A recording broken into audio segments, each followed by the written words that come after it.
Adiós ese branquelín, adiós soñado lugar. Al momento fatal se separan de mí, pero durante a mí y espero vivir. Haré con este mi amoroso pensamiento, que ya llegó algún tiempo. Adiós para que fue.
Gracias y hasta siempre.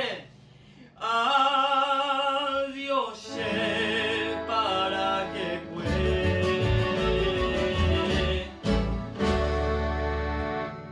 ¿Cómo están? Soy César Miguel y estoy muy contento de estar compartiendo nuevamente con ustedes en este evento tan importante, en donde se recuerda al bate popular más grande del país, Emiliano R. Fernández. Mi presencia aquí con estas canciones.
Despierta mi angelina, simpática, sedosa, la época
Ay,